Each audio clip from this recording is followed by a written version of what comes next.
Is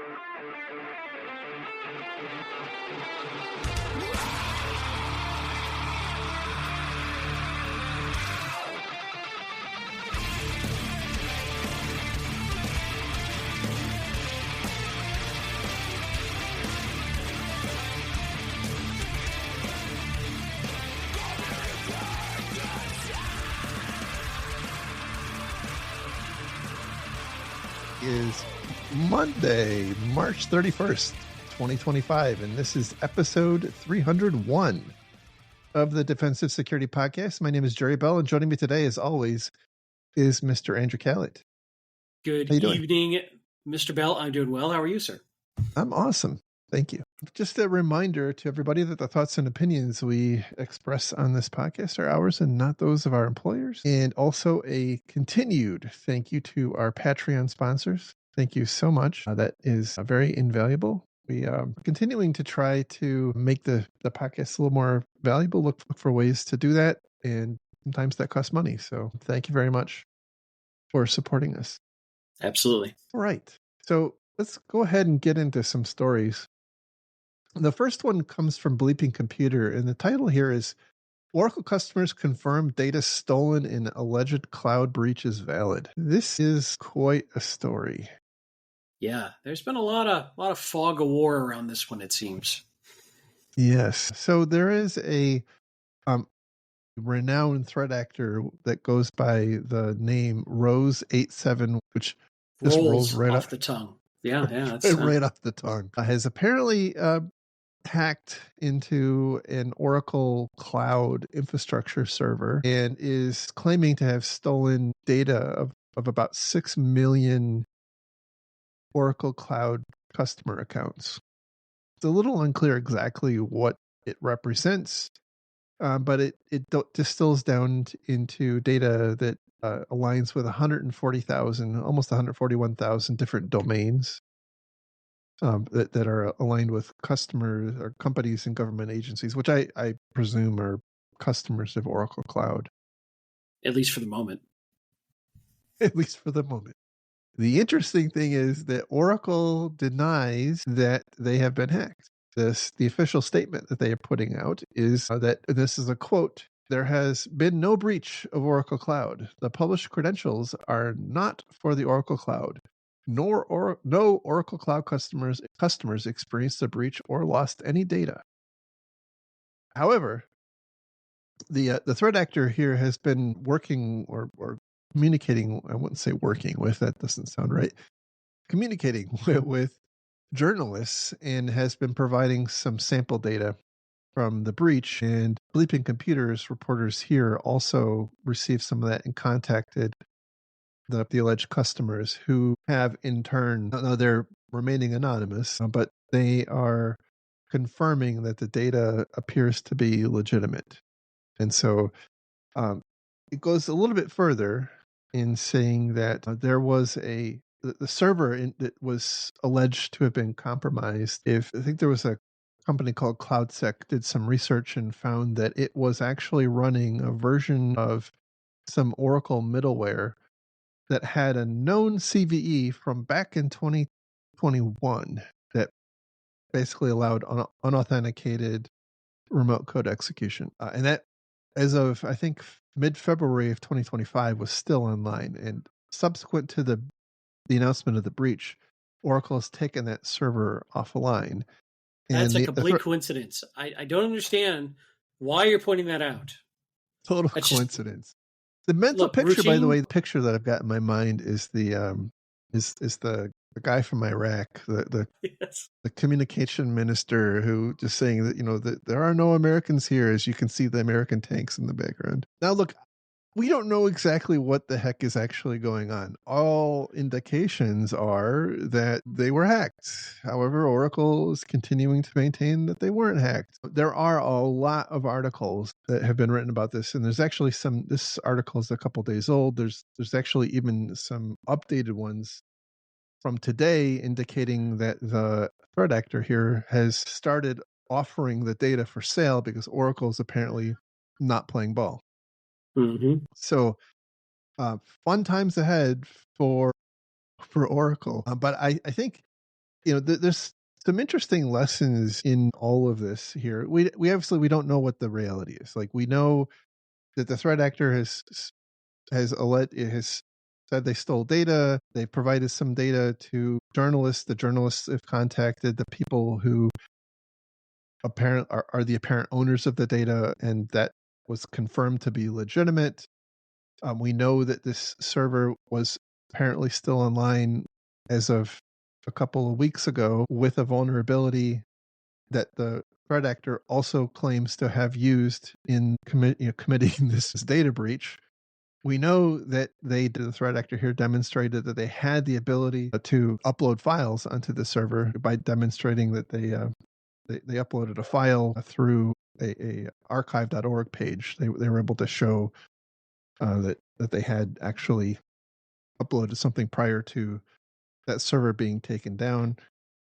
So again, all indications are that something bad happened. I will say, look, we don't know exactly what happened, but I think there's some interesting lessons or interesting things to talk about here. One of the first ones is it's difficult in a large environment. Like I came from a cloud provider, and in the context of a cloud provider, you You have a mean like you were born out of a cloud provider, right? Like you were, totally exactly yeah, yeah.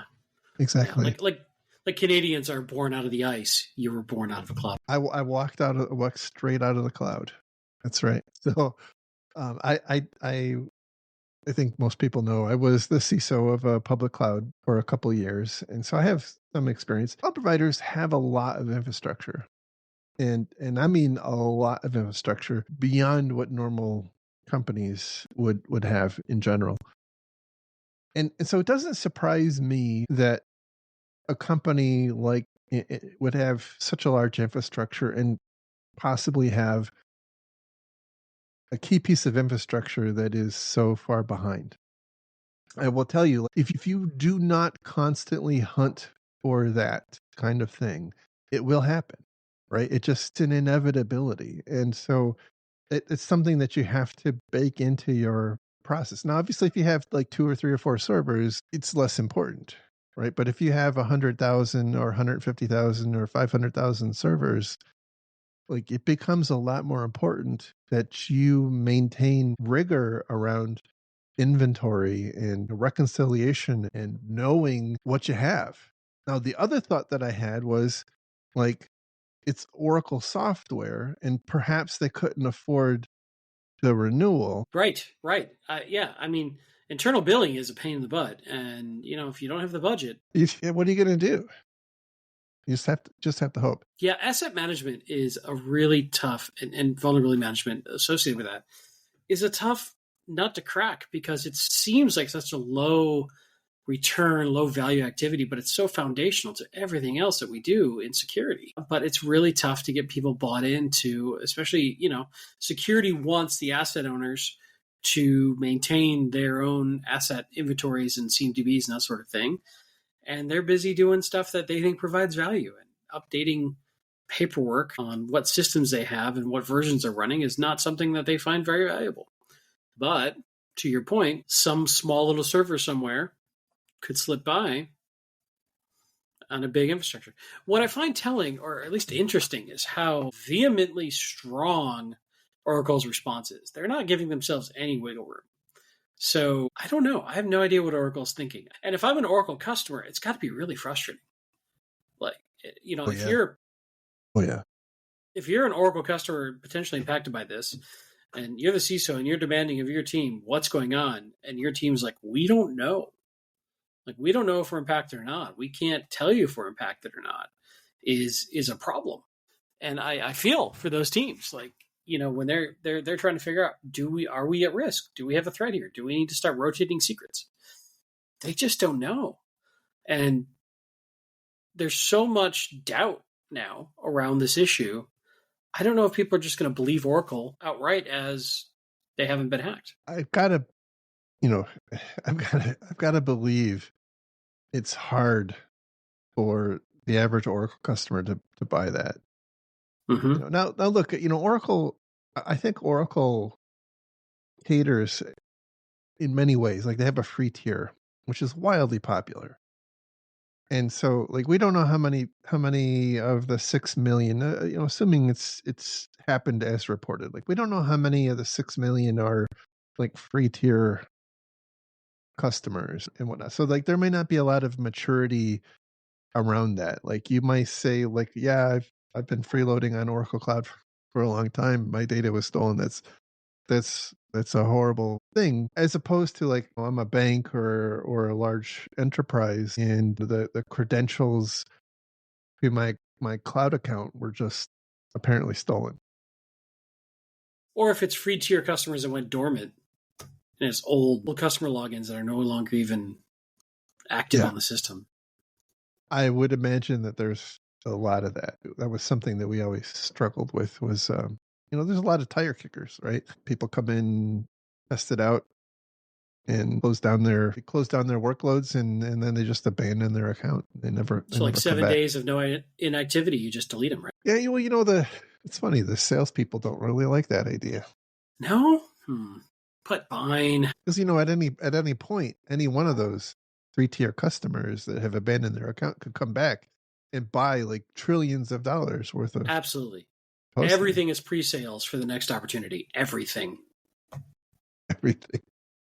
So the other, obviously, one aspect of this is looking at it through the lens of how could Oracle have acted differently? Again, assuming that things are as it appears, and we don't know that for sure. But then the other is the perspective as an Oracle customer, and I will say more abstractly, any cloud. When you outsource your infrastructure like this, you're operating at the whim of your provider, and so remarkably, we haven't seen a lot of this kind of thing with cloud providers. Like, this is exceedingly rare. The amount of risk concentration that you have with cloud providers, like, they are, and I know this firsthand, like, they are the focus of many threat actors because it's one-stop shopping. And so, like, it's a little surprising that it hasn't happened more often, but we are at a point, like, broadly speaking, IT wise,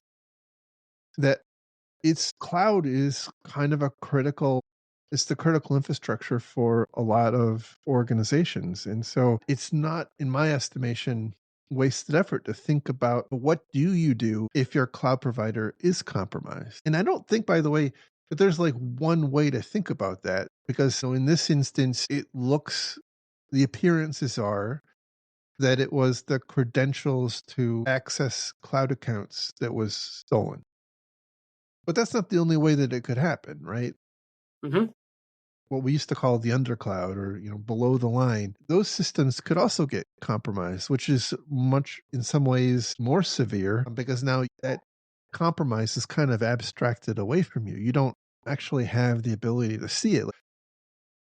If the credentials for your cloud account are stolen, typically you have the ability to look at logs to see people logged in from an IP address I don't recognize, and I can kind of see maybe what they did while they were in there. But if it's something that happens below the line in cloud, where you don't have any visibility, that's another challenge that you have to at least be aware of as a possibility. Well, But this is, you're inherently yes, trusting the cloud provider at some point, right? And absolutely. that's part of the deal you make, in theory, for the cost optimization of easily spinning up, down, and elastic type fungible resources made available to you. That comes with that level of abstraction that you can't control. Correct. But I guess where I'm going is, what would you do if you were in this situation? Right? Your infrastructure is hosted in an organization who's got Schrodinger's breach going on. Like, Mm-hmm. you don't And it's non-trivial to spin up a multi-cloud DR environment that's able to just function independently. That's expensive. It's complicated. It's a lot of resources and it's a lot of time and energy spent on a maybe scenario. well, true. And in a lot of ways, despite what I think, there's certainly some regulations or regulators who are trying to drive more uniformity between cloud providers to make it easier to move from one to the other. But at its core, like there's a lot of uniqueness. Typically, when you select a cloud provider, you embrace their API calls and the, kind of the nuances of what they have to offer and the pricing schedules and whatnot. So you make decisions and you write code and you craft your environment around what that provider has to offer.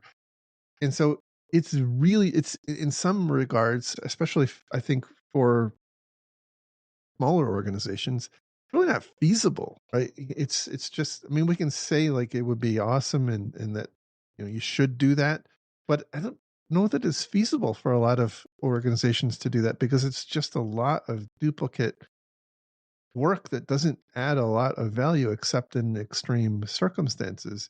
And in this instance, it wouldn't really have helped anyway because like the data perhaps is already like the horse has left the barn, and so moving to another provider is necessarily gonna help you, but you have to be thinking along the lines of like, do I need, like, how do I investigate this incident? Like my credentials are apparently for sale. What do I do? Do obviously I would want to go and change them, but like I would need some assurance from Oracle that they fixed the problem, and that's hard to do when they don't admit that there's a problem in the first place. And so like how do you establish confidence that after you change your credentials that like now you just have to go back and figure out if something bad happened in the interim? And Well, I think that's where your third party risk management people just sends them a spreadsheet to ask questions. I think you know is the plan. I always forget about that. That is the right approach. Going back to the multi cloud thing, there's so many little nuances that, especially on the security settings, that there's a level of expertise you have to develop. And when you're first playing in a new cloud or trying to build something in a new cloud, you're very likely to make a mistake. And now you've eroded some key security controls without even realizing because the syntax and the nomenclature and the approach is different between the different cloud providers. Unlike what a lot of executives may think, technical skills between one cloud provider do not easily transport to another without some ramp up time. It's all the cloud. It's all the cloud, and people are fungible. Knowledge is fungible. It's all like it's fine. My bad. You're right. Yeah, it's interesting. I think that's where tools like Wiz we're trying to Mm-hmm. carve out a niche so that like you could define a policy, like a high level security policy, and it would be transportable between different clouds. And I think anecdotally, like I've heard that it works relatively well. But again, like there's stark differences in capabilities between different cloud providers. Mm-hmm. And so And like that's yeah, now that exactly. Google's going to buy them, how much is now Wiz going to focus on Google versus how much are the other cloud providers going to want to play ball with Wiz versus are they still going to be the theory is Google wants to do more support for multi-cloud. I don't know. I don't know how this is all going to play out. We'll see. Yeah. Yeah. Anyway, I think there'll be more to come on this story, not the least of which is Yeah, some some certainty about whether they were or were not actually hacked. yeah. I mean, my gut tells me something certainly happened, and Oracle is playing word games right now, and I'm sure lawyers are involved, and this may come back to bite them. We'll see. I see a lot of people expressing a lot of lack of confidence and trust in Oracle right now. We'll see. I wouldn't be feeling super hot if I were a customer of theirs. But at the same time, Mm-hmm. by the way, like I know people that work there, and I've obviously not spoken to them about this, and most generally haven't spoken to them in quite some time. But like the people that I know that are there are ethical Sure. and responsible. So like that's kind of the discontinuity in my mind is like on the one hand it like I know that there are good people there, but on the other hand, like it just seems like this is bad. Yeah, there could be all sorts of great people there, and this decision is being made outside of their control and outside of their knowledge. And That's a good point. All those right. CISOs. See, yeah, God, CISOs. You know, like if we just do away with them. There's something that we could automate with AI right there. That's what you should do. Not send a spreadsheet. Just ask AI what to do. ChatGPT, what do I do here? All right. So our next story comes from Hacker News, and the title here is 10 Critical Network Pen Test Findings IT Teams Overlook. So this is vendor nonsense, I guess is the best way I'll describe it. It's an article based on, I think, a marketing report from VPen Test, and they apparently do automated pen tests. And this story is basically a consolidation of the top 10 things they find in their pen test, which is interesting. That's interesting. One of the things that I wanted to talk about, in addition to their top 10 here, is this growing reality that all of our awareness, or I would say the preponderance of our awareness about security issues and whatnot, comes out of the marketing department of security vendors. And it's been that way for a long time, but I feel like it's getting more and more acute. And, to the point where I know anecdotally that there are companies who are de-investing in things like employee training because there's so much vendor provided stuff that is for free. And I think that's unfortunate because, like, as you always say, companies are positioning stuff in a way that works best for what they're trying to sell, not necessarily what the problem actually is. Yeah, they define the problem as a problem they can solve, not necessarily a problem you have. And then they pitch everything around it around that version of the problem. And they're very good at it. So, yeah, I think you're right. I mean, I personally have been at organizations when I was in a sales engineering role that, we'll be at some conference and they walk around and ask 20 people randomly in a conference some questions. And then 2 weeks later, marketing's kicking out a survey conducted of industry professionals indicates XYZ. There's no rigor there. Yeah, I'm not going to name names because String of I don't know. anecdotes. Yeah, but it reinforces their sales philosophy, right, and their vision, and so it's collateral to drive sales, and that is part of the problem. Is when all these things typically are coming from a marketing department or something else. Now, there's a few exceptions, by the way. Like Verizon's breach report, I think is very solid and is just a good, solid resource of a team trying to help the industry. And so I'm not going to throw them all under the bus. There's a few others out there like that too. So, they're not all bad, but most of these are, hey, here's some terrible things, and oh, by the way, we sell a box that solves these terrible things. Right. So having said that, this company that did produce a list of the top 10 things that they see in their tests. And obviously they're publishing this because they want you to hire them so that they can find it in your environment too, I guess. And here we are giving them free press. Yeah. Well, I thought some of the findings hurt my head. And that was another thing I wanted to talk about. I wanted to rail on for a minute on the vendor provided marketing news for a minute. But you're going to set me up like that? You're just going to put that out there? Go ahead. That you want to rail on something? You just no, it's too easy. Go ahead. Go ahead. Get it out of your system. No, it's too easy. I'm not going to do it. So number 10 is Redis. Do we need like a drum roll like from Dave's top 10? Yeah. Is Redis. I'm not going to go through each of them. Is Redis. Redis is a problem. It is very popular, especially with developers. Provides a very useful service, but it is in its default state very insecure. It doesn't require credentials if it's configured to listen on the network, which unfortunately often is the case, because what use is an application like that if it can't talk to some other application?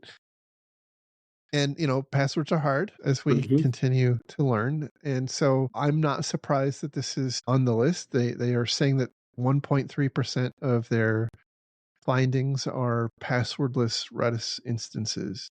I'm actually surprised that it's not more, to be perfectly honest. I do think that this is something, and I'll abstract it away because the next one is very similar. It's Firebird, which is another database application. But I'll say, broadly speaking, whether it's MongoDB or any of the NoSQL databases, a lot of the free databases like MySQL or MariaDB, and there's a whole thundering herd of Redis alternatives now because Redis went kind of the dual licensing route.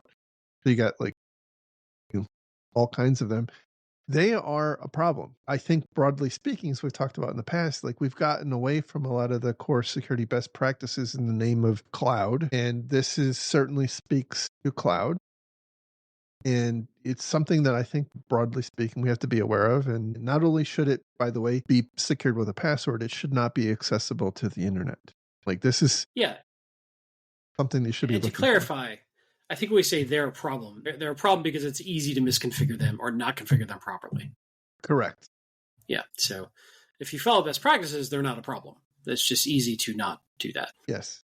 Yeah, they're fine. It's fine software. I don't have any issue with the software. If I had to complain about one thing, and this was something that I agreed with, by the way, what the CISA and NIST guidance was working towards. I don't know where this is at in the new world right now, but they were really trying to convince all software manufacturers of all stripes, including open source, that there should be no default passwords. There should be nothing that is passwordless. Anytime you install anything, it should prompt for a password. And first time you ever hit any configuration option or administration portal, it forces you to set a password. And ideally an MFA.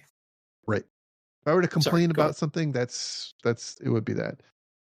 So number 8 is Microsoft Windows RCE Bluekeep. So this report is over the course. It is for the period of 2024. So 4.4% of their findings were for Bluekeep, which is a remote code execution in remote desktop. And when did that come out? What's the CVE date on that one? It was 2019. So yeah. I don't fully understand. On the one hand, I'm not surprised because if you talk to the average pen tester, they will tell you that this and the next one we'll talk about are they just find it over and over again. I don't understand. Well, maybe it's like the Oracle thing we talked about, right? People clearly just are not maintaining their environments. I mean, they're not updating. They're not going to the latest patches. They're not even going to new operating systems. The next one is a protocol older than Jesus, and it's still being popped. So, the next one is Eternal Blue, when it's 4.5% of their findings. And Eternal Blue, I think that was what, not Petya. So it's the SMB v bug, which has been around forever. Yeah. So that's awesome as well. Now the next one is something that I struggled with in a lot of different environments. Every place I've ever worked, this has been a problem. It's IPMI, authentication bypass. And anybody who has paid attention to this knows how frustrating this is. Because when you buy a server class hardware typically has a lights out interface or IPMI port or capability. And the manufacturers have very tenuous support for these things. And they not only do they have kind of a tenuous support, I remember it was years ago. I don't remember the manufacturer at this point, but there was a vulnerability where you could collect password hashes. And even though the chassis were still under support, the manufacturer basically said, there's nothing we can do. It's not fixable. And so that is the problem with this class of vulnerability. However, it's a management interface. Why are you able to reach it? Exactly. So that's the trade-off. And now you're just making me angry. You just made this list so I'd be mad, didn't you? Obviously, yes. Kick a firewall. The trade-off the trade-off here is you're not going to be able to patch these things and keep them current, right? And it's not necessarily because they're not possible to patch. It's because a lot of times the vulnerabilities aren't patched. They can be patched, but the manufacturers aren't releasing patches for things that are found. And The so ecosystem just isn't there like it is for software vulnerabilities. exactly. And some of these are difficult to patch, right? I mean, it's kind of like a BIOS update. It's Very much so. non-trivial for some of these servers to actually patch the firmware on these lights out interfaces. So it's all around, it's Yeah, a pain in the butt. it certainly is. And in the context of I'll go back to the context of a cloud provider, like, this is something that we struggled with a lot because you have a lot of server chassis, and after a certain amount of time, like, there's inevitably a vulnerability in the IPMI interface. It's out of support. Like, the support for IPMI ends before the useful life of the server is over. Now, do you think that's just a lack of pressure from purchasers to force longer Yeah, duration maintenance? yeah, Yeah. yeah. It's on server purchasers to write that stuff into contracts and change that behavior then. So I think that's true. I'm skeptical about the ability for the average server purchaser to actually change, Yeah, that's to fair. meaningfully change it. Like, if we weren't, as a consumer, that would buy units in numbering in the tens of thousands, and you couldn't drive that kind of change, I don't know what kind of hope the average customer would have. Well, the flip side is just treat them as radioactive and get them on a very isolated, very well protected network. So that was always in all the contexts that I've ever had to deal with these. This is exactly what we would do. It's important to have, right? But they have to be well protected. They are on a separate network. You have to multi-factor in. There's extra IPS and whatnot. And even then, we don't feel great about it. Mm-hmm.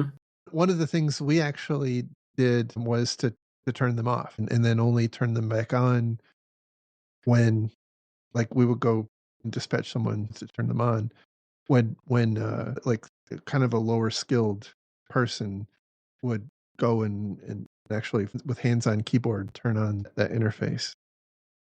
It's good that you give ex-politicians jobs. Well, they gotta do something. So the next item was outdated Microsoft Windows systems, and this was right about 25%.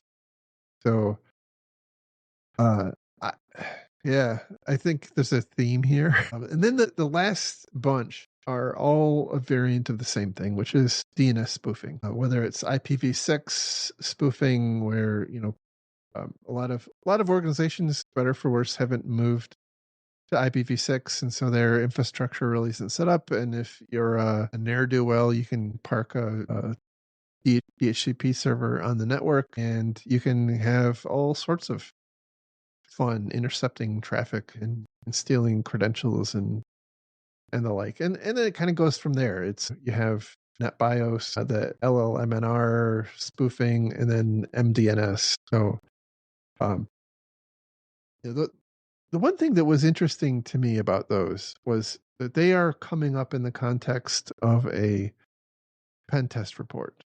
Mm-hmm. And so I could see, I've got a lot of experience with hiring pen testers and whatnot. I don't have any experience with this automated pen test shenanigans. But when one of the things we would do is, like, give a beachhead. We would give the tester, like, here's a system on the network, so that you can assume that you got in somehow. Like, don't care how, right? And then they can kind of go do their thing. So I don't know if, like, if in a fully automated pen test, like, does that still presume that you are providing them with one of those? Because otherwise, I I can't don't know. see how you would Yeah. actually reliably find these as issues in a pen test. Yeah, I don't know. I'm also surprised by the way that their top four are all some sort of name resolution abuse. It feels like maybe they just lean into that technique a lot. That's not what I would expect in the top four for common problem. Yeah, like the MDNS, the multicast DNS, they're saying that 78%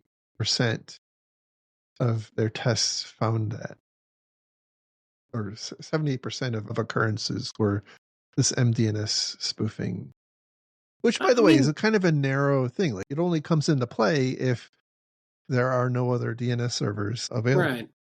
Yeah, this list doesn't necessarily list these out in what I would term, exploitable risk quantification. It's just how many of their environments found this thing. Well, how scary is that thing? They don't quantify that. Right. Well, so if you are an adversary who is able to pull off one of these attacks, it can do some damage. But I would say that the likelihood of one of these attacks being perpetrated is probably relatively low. Yeah, like what's missing from here? Phishing, social engineering, which is usually in the top one spot of any likely ways you're going to get pop list. So There's a lot of things that were conspicuously missing from the list. But again, we don't know what the scope of what they test for is. So now, all that being maybe it's said, not surprising. these are good things to make sure you've got squared away, right? So there's value in that. Like, make sure you're not susceptible to these sets of problems. Yep, absolutely. Send this to your boss and say we have to fix all these things. That'll at least move you in the right direction. Or at least be aware of them, that they need to be fixed.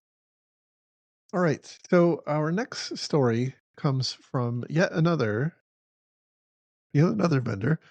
It's Horizon.ai, their blog, and the title here is "Critical or Clickbait: GitHub Actions in Apache Tomcat RCE Vulnerabilities in 2025." This is similar to another story we have a little bit later, but the overarching theme here is that both of these vulnerabilities were treated by the security industry as super critical.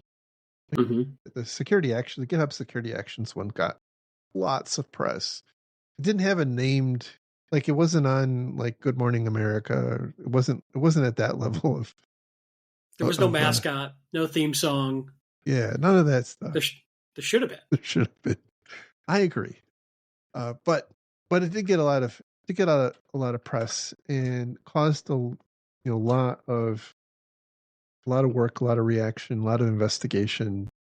Similar on the Tomcat vulnerability. It was a remote code execution bug, and that drove lots of activity. What this article is talking about is that while both of those on their surface were very critical, when you look under the covers, neither of them were actually meaningfully exploited. So with the GitHub Actions as an example, they found that despite it having been active on thousands of repos, like, they actually only found one instance where the credentials were leaked, and in that instance they were able to confirm that no one actually accessed the credentials, and so it was like a tree fell in the woods, no one heard it. And then the Tomcat scenario said that the vulnerable configuration required is not default, and was, in their research, actually not provisioned anywhere. They couldn't find any instances of that vulnerable configuration on the internet. So I don't know, like, if that's a timing thing. So did everybody patch before this company went off and did their survey or not? But the overarching point here is that we have to do a better job of prioritizing what we focus our limited amount of attention on, and it's not always the things that get the biggest headlines. That's, I think, is the kind of the key takeaway, at least what No, they're you're trying right. to make it a takeaway. Well, on the TJ Actions one, this was only in place for a short period of time, and it did get a lot of press. So it's possible that it had flown under the radar for longer.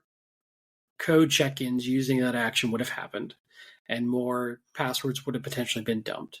So you might be able to make the argument that the widespread press and awareness campaign short circuited the ability for this to be truly harmful, potentially. The other problem is when you're talking to your executive and they're waving this article in front of you saying, do we have this in our environment? What are we doing about it?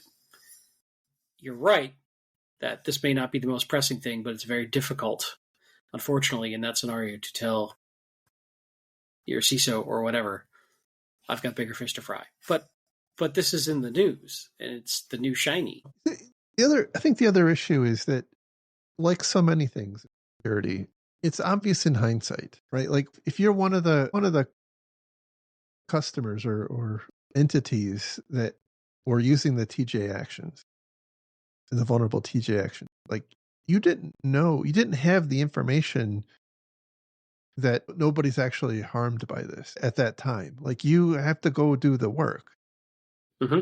to find out that you weren't impacted. And so, like to some extent, I fully agree with the premise of the article, but I think the challenge where I struggle with it is that it's only obvious in hindsight, because at the time, you have the fog of war problem. You don't know. And so on the Tomcat issue, I think it's maybe a little bit different, because when that vulnerability was published, it was also disclosed, what the vulnerable configuration was. And so it's not unreasonable to say, I don't have that configuration in my environment. Mm-hmm. But even there, you think you don't have that configuration in Right. your. And I know from our friend Bob was telling me that some of his tools flagged it, and then when they investigated it, it turned out to not actually be vulnerable. So then you've got issues like that. The other flip side on a well broadcast issue is how many script kiddies then start going after it that wouldn't have otherwise. So there's this whole game theory going on here of what begets what and what leads on to what. You're almost damned if you do, damned if you don't. But I agree with you. Typically, chasing the shiny that's in the news is probably not your best win. But we have got in this cycle that I don't know how to break out of. Yeah, so I think that's actually a good segue into the next the next story, which is from Reversing Labs, another vendor blog, but it's less. I think it's a little bit less on the sales point. But the title here is EPSS is not foolproof. Shift your AppSec beyond vulnerabilities. So for those of you who aren't aware, EPSS stands for Exploit Prediction Scoring System. It's kind of an alternative to CVSS. I don't think that's the right way to couch it, but it's an attempt to do a better job at prioritizing the things that you patch. Because again, as we talked about, like there were tens of thousands of vulnerabilities patched last year. And as they point out in this article, there were something like 700. There were actually 768 vulnerabilities that were exploited in the wild in 2024 out of the tens of thousands that were disclosed. And so, like there's this intuitive notion, I think, that we all have, like if we knew, we were able to predict which of the 768 were going to be exploited, like that's where we should be focusing our effort. But again, a lot of this stuff is only obvious in hindsight, and they actually talk about that a little bit in this in the story, that it's less predictive, even though it's got prediction in in the name. It's it's kind of like CVSS. It's more descriptive, and so on the one hand, they're a little bit down on it as a notion, but at the same time, they're saying like it's still a pretty good system. It's also, in my estimation, better than CVSS, like just prioritizing patches based on high, medium, and low as defined by CVSS. But it's still not it's not perfect. Like it identifies vulnerabilities, it prioritizes vulnerabilities that don't end up being exploited. And Right. they call that out in the article. But what they don't call out, and I couldn't find any good details or couldn't find any good metrics on this, is the contra a problem? Like does it deprioritize things that are then exploited. Because Yeah, is it? Yeah, yeah. if not, if it does a good job of calling your attention or prioritizing all of the things that are exploited, but then it also throws in some that aren't, and that is still materially less than you would be chasing after if you were just focusing on like the CVSS highs or what have criticals. It's still useful. That's still a very useful thing, and so I thought that was an interesting uh, take. But I do know that as an industry, we are working really hard to figure out how to better prioritize. And they did talk a little bit about how some of the vendors are starting to focus on adding machine learning. I think they intentionally stay away from the word AI. Before you get too far away from your previous point, it reminds me of false positives versus false negatives, Yes, and what can you be more tolerant of? And if a false positive is this is flagged as likely to be exploited and isn't, that may be more tolerable, and I may want to shift that way, as opposed to false negatives, where things that are likely to be exploited aren't getting flagged. And I would rather kind of, again, we still are trying to prioritize, so we don't want to over rotate, but I would rather have a false positive than a false negative in that case. absolutely. 100%. You said it better than I exactly. No, I just had time to think about what you're saying and build off of it. I repackaged your idea and took credit for it, as a good executive does.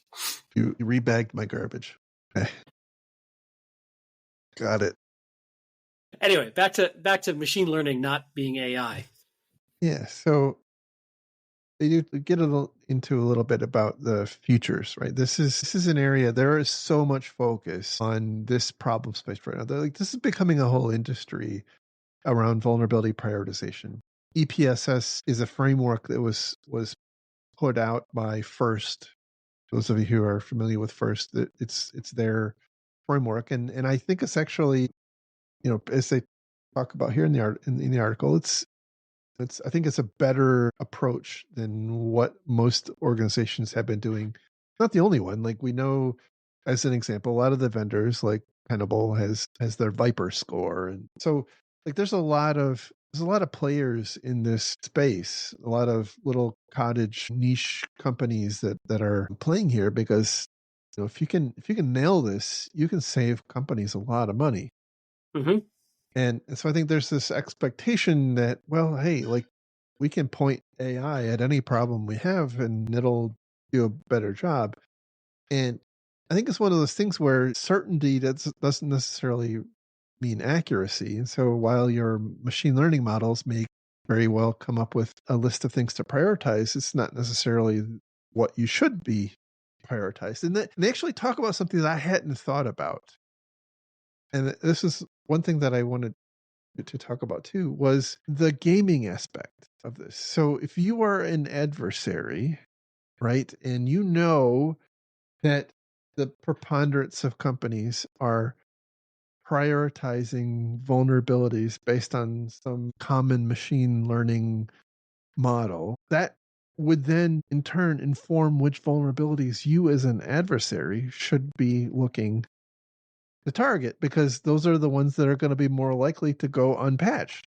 So clearly, I cannot choose the wine in front of you.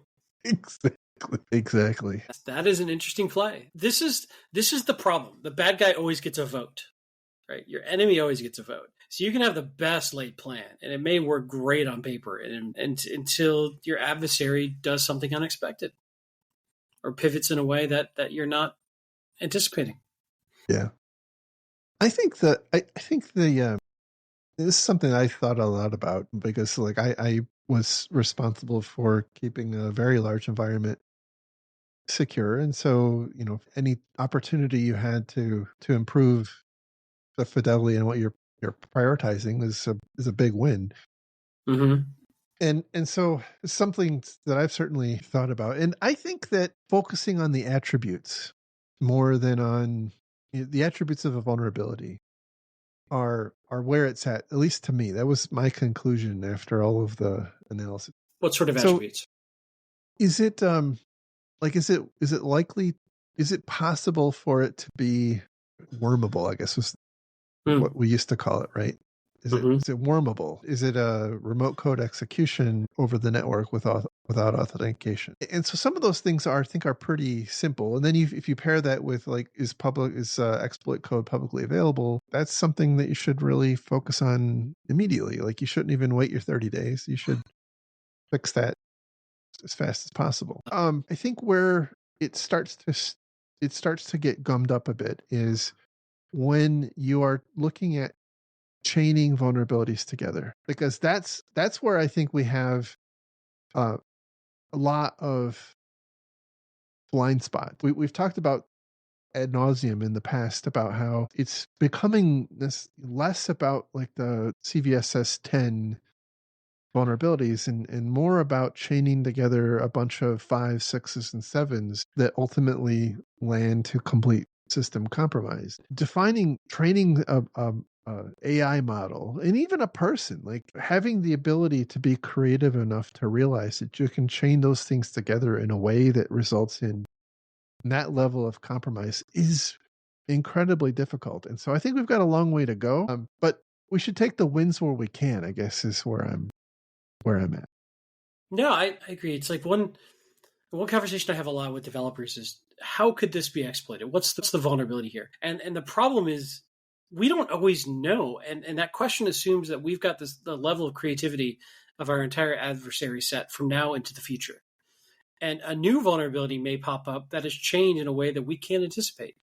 And so there may be times when we don't know how and we can't prove it. And so if you put that burden on an AppSec team or a security team to prove to me it's vulnerable, and then I'm going to patch it, you may be well behind the. That is that's a that's such a common problem. Yeah. Gosh, I don't miss that problem. But I get it. It's a prioritization problem. It's so this is how we end up with policies that say, we're not going to do individual triage analysis of every individual vulnerability. We're just going to say everything over CVSS or EPSS score X needs to be patched within Y days. And it's not that we're trying to be inflexible or difficult. It's the alternative to that is very time consuming, very fraught with mistakes and peril, and not something that I think our state of the industry is one we can rely upon. So it's safer to just use some sort of framework like an EPSS score than demanding personal verification of exploitability before you're going to patch something. And by the way, all of this is predicated on the business's ability to actually patch, which we know is a challenge unto itself. So like you can say like this should be patched, but we know that is not Look, always man, certainty. I reported it accurately. It's not my fault. Look, my job is done. It's on the asset owner at that point. They're accepting the risk. Look, hands are clean. So what Done. I will say, one thing I loved, and I did not love many things about FedRAMP. I did not love many things about FedRAMP, but one of the things I Mm. really grew to appreciate about FedRAMP was the notion of we called it Kanban, right? But I don't think that was actually how they think about it. But you were limited in how many vulnerabilities you could carry from month to month. Interesting. And that number was, you had a number based on highs, mediums, and lows. And so obviously you could carry very few highs, more mediums, and Now, was that relative to your asset base? Like, you know, you've got well, not really. 500,000 servers Yeah, versus it five. was it was kind of an arbitrary agreement that you negotiate with the FedRAMP PMO and whatnot. And then on the other side, they have the Kev list. Like there is a list of vulnerabilities that you can't bypass. Like you can't risk accept those. They have to be fixed. If you can't fix it, then you have to take the thing offline because it's just too risky. That's that's their prerogative. And in the FedRAMP land, a lot of people don't realize that, like in FedRAMP land, like you're when you have something that's authorized, you're basically running it on behalf of the U.S. government, and so like If they say, we don't want you to have this vulnerability X in the environment, like that's their prerogative. Like you're going to take it offline, period. There's always room to negotiate. And I would imagine things are very different today than they were 6 months ago. So that aside, I really liked the concept as a management system, because that knowing that you're always going to have a situation where there are things that can't be patched, but it can't be unlimited, right? And so I really liked this notion of defining a set of of high, mediums, and lows, like a quantity of each, and then from the side you have a set of things that aren't risk acceptable. They have to be fixed. But then you give the operations teams the ability to pick, like, you know what, we can't fix this one now, but like, okay, we know we have to go and close some others. So it empowers the operations teams to go and kind of run their own show. They have a set of boundary that they have to work within, and I thought it provided a level of flexibility that, again, it allowed them to be more in control of their destiny, and I found it drove I think a better hygiene.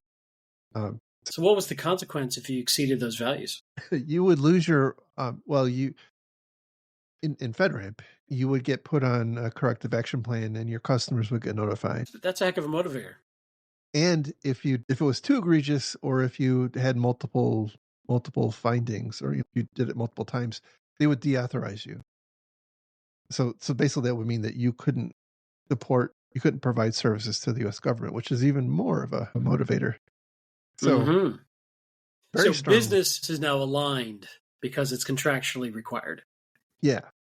Yeah. And I it would take a lot of organizational attention and focus and agreement, but I really like also the authority to operate model, right? Defining a set of criteria that you have to meet before a system goes live, and then ongoing care and feeding that has to be kept up with in order for it to continue.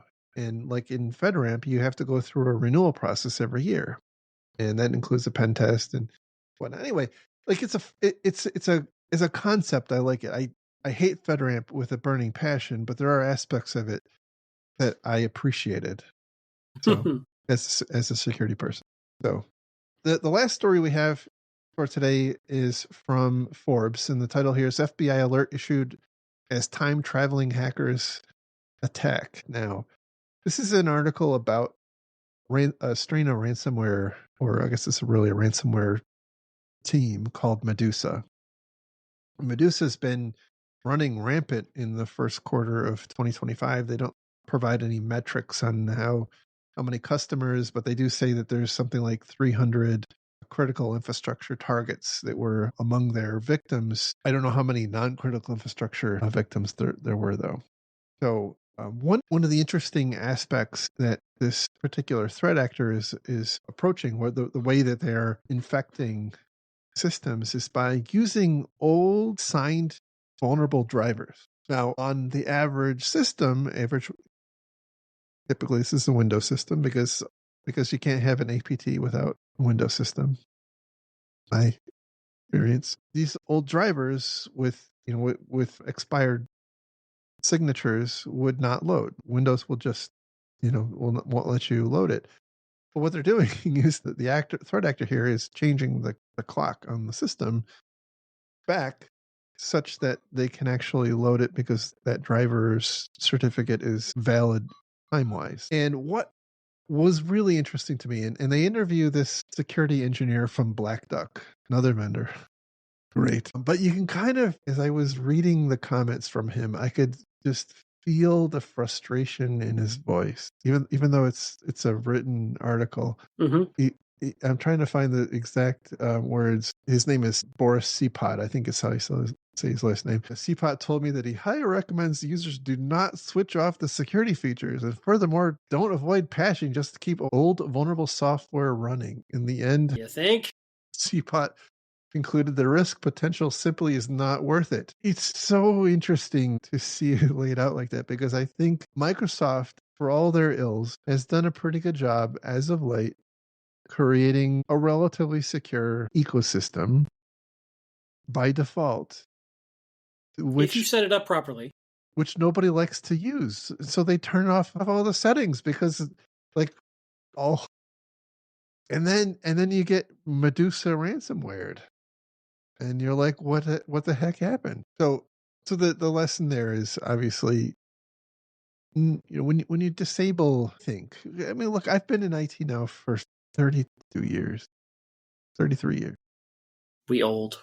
We old. I've done every job just about there is. I guess I haven't been an AI prompt engineer, so I suppose I can't claim I've done everything. But putting that aside, I know this is a big challenge, because businesses have an IT infrastructure for the purpose of running applications, not for, like, just to have a network of systems that we can all ooh and on look at the data center. Like, we have it to perform some business purpose, and that business purpose almost always includes some shitty business software that requires, like, all ports to be open to the internet, or you have to turn off certificate, device signing checking, or you have to do some non-standard thing, which is what this guy is really talking about. And I think the challenge is we don't often,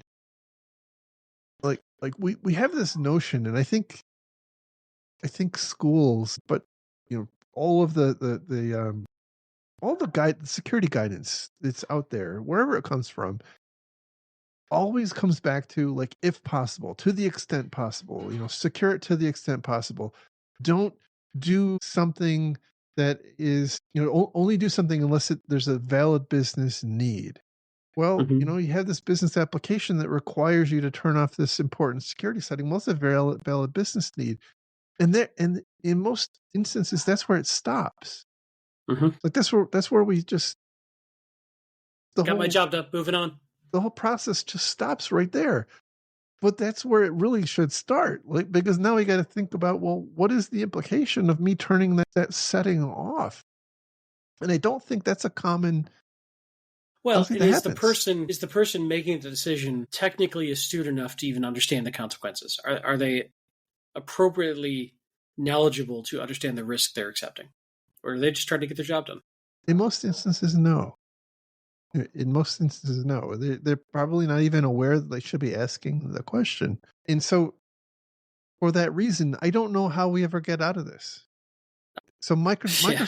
Microsoft can continue to improve the security of Windows until it's perfectly secure. And then when it gets to the hands of people, they're going to undo all the settings. And if you force them, if you force the settings, people will, certain Yeah, segment of people will scream. they're going to move over to doors, and Windows will be dead, and they'll be working on doors, right? Because doors will inevitably spin up to replace Windows. I think we should end the podcast now.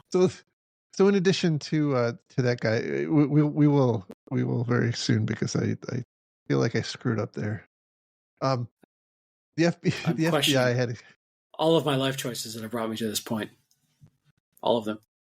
the FBI had a couple of recommendations for mitigating Medusa. They say to identify, detect, and investigate any abnormal activity that could indicate a potential network traversal of ransomware, which seems pretty good. Monitoring of systems for unauthorized scanning and access attempts. The scanning one is very interesting to me. I know that I think it's a PCI. I'm getting old, and all of the different frameworks are kind of muddled in my mind, but I'm pretty sure it's PCI. I think FedRAMP does too. Requires that you treat unauthorized scans as an incident. So that means that you have to know, If like, it's internal only, maybe. But if it's like internet facing, my God, I would be in incidents all day long with my internet facing stuff is scanned constantly. No, I think it's like an internal vulnerability scan. Okay. Then I somewhat agree with that, because nobody but security should be doing that. And one of the concerns, by the way, is that your vulnerability scan and infrastructure gets compromised and then is used to go off and hack, and it's ignored. It's summarily ignored because like you're expecting to see that kind of traffic coming from those systems. So Fair. Yeah. the next was filtering of network traffic to prevent unknown or untrusted actors from accessing remote access services on internal services.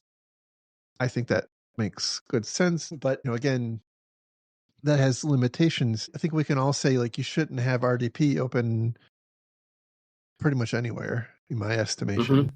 But Or at if the end of the you day, do, it should be multi-factor enabled and well patched continuously and not monitored. exposed to the internet.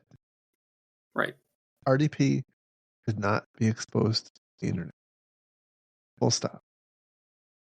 But there are other things that are, like VPNs. At some level, your network, for it to be functional, has to be accessible. Auditing of all user accounts that have administrative privileges, so making sure that none have popped up, and then obviously following the principles of least privilege, which is so squishy. In my experience, it's so squishy that it's almost nobody cares. Then finally, disabling of command line and scripting activities and permissions along with unused ports. I don't understand. Obviously, I understand the unused ports. I don't understand how you disable scripting activities.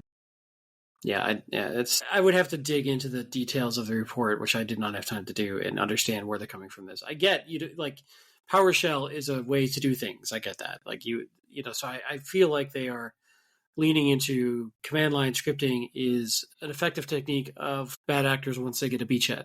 Okay, I get that, but it's also like 1,000 other things that it does. So I don't know. It's an odd Especially one, nowadays with everybody orchestrating the management of their infrastructure using command line scripting. So anyway, as you were saying, we're going to end it now because anyway. Because you've offended my delicate sensibilities. I did. With your doors joke. Very sorry. That's it. 301. I'm done. You've pushed me too far, Jerry. It was a good run. It was a really good run. All right, everybody. Thank you for listening, and thank you for sticking with us. Thanks again to our Patreon donors. Sorry for missing last week. I took my wife down to see a spring training baseball game. So busy all weekend. That was fun. Lots and lots of driving, but now I'm home. So let's see. But we should be back on a regular schedule now. I hope. Until at least you for a couple leave. Weeks. At least for a couple weeks until you disappear for a little bit. I'm hopefully coming pictures. Back. I wouldn't come back. Look, food is expensive. I need to come back to work. Fair enough. You find like a beach job there. I have a powerful addiction to not starving. But become a surf instructor. What Jerry's talking about is that we're planning a trip to Hawaii for my 50th birthday because I got old. So that's coming up soon. Happens to the best of us. Anyway, I will say that if you want to find links to the stories, you can go to our website at defensivesecurity.org, look for episode 301, and you can see all of the links. And I'll also drop a link to our Patreon page if you would like to also sponsor us. We would love that. And where can they find you on social media? They can. Sorry, I got out closer. For those wondering, I did a new desk and an office reorganization this weekend, so I'm still figuring out everything. But I am on X and your amazing Mastodon instance, infosec.exchange, both with @lerg, LERG. All right. You can find me at Jerry at infosec.exchange. And with that, we will talk again next week. Thanks, everybody. Have a great week. Bye-bye.